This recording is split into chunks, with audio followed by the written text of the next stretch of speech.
What's up, everybody? You see what we got here? Yes, the PS5 Pro. We're here at Sony Playstation's headquarters, so what I gotta do is play with this thing, experience this thing, talk to developers, and see what the fuss is all about, because this is nice.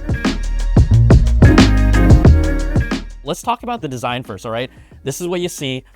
Right when you see it, you have this kind of like these fins going down the center. It almost looks like a rib cage. And so this is clearly the PS5 Pro. Just to talk about the specs about it, or what makes it different. If you compare this to the original PS5, it is the same height, but it's going to be slimmer and lighter. And then if you go to something like the recent PS5 Slim, this is going to be taller than that edition as well. You see the vertical stand here, but what you have internally, same CPU, but an improved GPU. It also has 2 terabytes of solid state drive storage, so that's an improvement. And then Wi-Fi 7 to optimize people who have those routers that are compatible. So when you think about the specs here, this is clearly aimed towards maybe a higher tier of gamer. There's no actual physical disk drive. So if you want to get that edition, you can, but let's be honest, I mean, for a gamer like me, I've really moved towards just digital downloads primarily. So I think that's what they're thinking about, how this will be used. So whether that caters to you or not, you have the option to get it. Now we know this is gonna be priced at $699.99, so that's $700. This is a big bump up compared to the previous PS5 starting price. If you want to pre-order this, it'll be available September 26th for pre-order at direct.playstation.com. Also, other retailers will be jumping on board depending on their participation. Then this will release on November 7th. We also showed you something really cool to celebrate the 30th anniversary. Remember this guy? This is where it all started. 1994. Was I even born then? Of course I was, right? But this is what's special about this. To celebrate this, we have 30th anniversary versions of both the new PS5 Pro and the digital edition of the PS5. If you come a little closer here, look at the details that we have here, right? You have the gray colors that pay homage to it. The buttons, the color of the buttons also are throwback, and they have the original PlayStation logo in the center. You also see a lot of the little micro textures are a new pattern to celebrate this 30th edition. This is a console bundle. So this is all coming together if you get the PS5 Pro bundle. So that gives you a DualSense controller, the new DualSense Edge controller. You have the special carrying case and a charger, all themed with the same coloring for the 30th anniversary. Over here with the digital edition, you have the digital edition console again, and there's some subtle details on here. Again, the logoing, the controller. These also both come with the vertical stand, and again, it's themed to the colors of the 30th anniversary as well. And then over here at the end, we have a PlayStation Portal, the remote player, again themed in all the 30th anniversary decor and colors. And I just like thinking about how smart this was, but how much hype is around this. People that might have been on the fence of a PS5 Pro, you can't tell me that you don't want the PS5 Pro in the 30th anniversary edition. Woo, it's juicy, but this is some of the fun stuff happening around the celebration. I think what's cool about being on the ground here is I had the ability to talk to and sit down with a lot of the actual game developers that are using this hardware, and how it allows them to achieve really the vision of what they want their games to be and what they can do moving forward creatively. So we got to go to this room that was really a showcase of different games and how the PS5 Pro has changed them. So I have a list of them here. I just want to talk about some of the differences, because each game kind of had differences that stood out and some that didn't as much. So let's start off with The Last of Us Part 2 Remastered. This is a game that everyone has played. You had to choose between, right, the high frame rate, 60 frames per second with a little lower graphics, or the really highest fidelity graphics, but 30 frames per second. Again, PS5 Pro gives you the best of both worlds. You can see the blades of grass moving smoothly back and forth, navigating through the environments.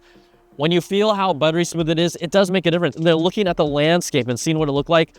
Definitely impressive. So I liked what I saw from that game. I think the game with the biggest difference was Horizon Forbidden West. This is where we saw everything from fire effects to combat to, again, foliage. The clouds in the background, were scaled down with the original game, but now they talked a lot about how they could really give their original intention with this additional power, with this additional overhead. Horizon Forbidden West, that was one of the great examples of where you really could see a big difference. Another game here, Final Fantasy VII Rebirth. This almost felt like not a fresh coat of paint, but the frame rate, again, the effects, the particle effects, impressive. And sometimes some of these games felt like they were new. And I'm not hyping this up.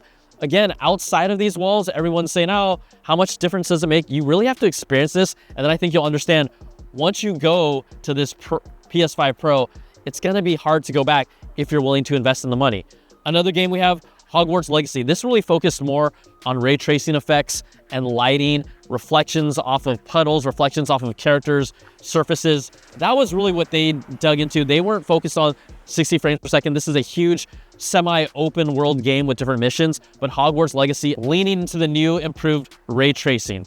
Then we have Marvel Spider-Man 2. I gotta tell you, they kept on showing me the demo and I said, okay, this game was optimized so well. The differences are so finite in this one. Maybe it was like less shimmering on a building. Maybe it was like, oh, I could barely see that edge look a little sharper. Again, you get the highest fidelity graphics at 60 frames per second with the PS5 Pro, but from a visual standpoint, it was really hard to distinguish between the two, but I think that's really a testament to how good Spider-Man 2 was built from the ground up. Then you have a game like Ratchet and Clank Rift Apart, where when you break open the boxes, you get all the gears. It does look buttery smooth. Even things like a confetti effect, you could see just how much more detailed and smooth it is. These are all subtle things, but I think they do add up into a game. If you really care about the intention of what the creators are making, then I think you will care about this console. And then finally, two games that can go all the way up to 8K. I've always felt that 8K is what's going to help, gaming specifically is what's going to help 8K move forward. Yes, we don't have many people with 8K TVs. Yes, there's not much 8K content. It's not going to be movies and streaming TV shows that move us there. It's really going to be games. So we have F1 24 from EA.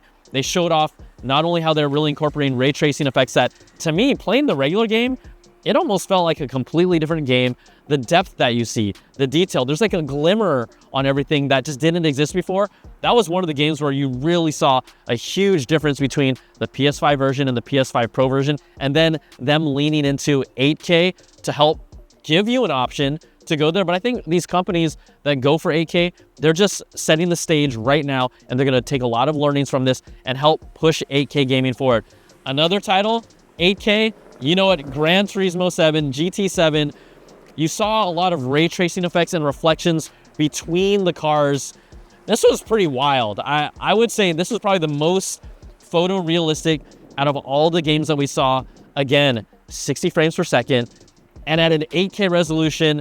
You do need the hardware for it. I'm not saying you should go run out to get a PS5 Pro because you got an 8K TV. No, that's still coming. We still need to move in that direction, but Gran Turismo 7 was another showcase of just what is possible. So you saw me playing these games. You saw some of the footage that was provided to us so that you could see maybe some of these differences. I know a lot of you have been online saying, really, what's the big difference? And I think this system, the PS5 Pro, is going to cater to a specific type of gamer. It's the gamer that really wants to have it all. This is not for everyone. The PS5, still a great console and still great for gamers, but if you're someone like me who wants the highest fidelity that's possible, that's available to you, this is something you have to experience. I think most of you watching right now, once you actually experience the PS5 Pro, then you're going to be like, oh, damn, I'm going to reconsider, because I came into it a little skeptical. And I think part of that is because there's a little bit of PTSD from the PS4 Pro. Now, when that came out, right, it was like, oh, better frame rate, improved graphics. I didn't really feel it that much, and I felt like I wanted to buy into it. I did buy it, but I didn't feel like my investment paid off.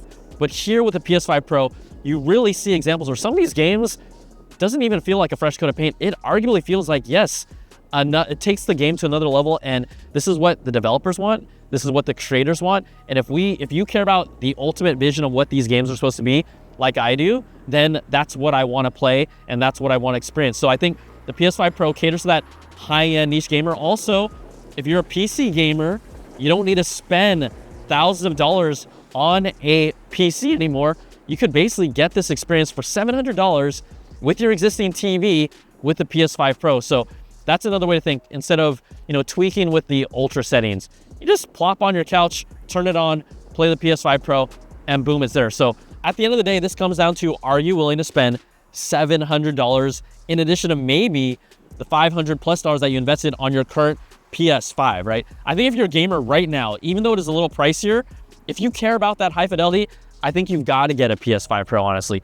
If you're someone who likes the game, maybe it's something for the family, and you know, you got kids that don't care about 60 frames per second, the PS5 is an incredible console. But this is a decision that you have to make. I would just say that once I experienced it, coming into it with like, we'll see, I'm definitely impressed. I definitely want to get one, and I'm planning to invest in it because I care about the ultimate gaming experience that is available for me.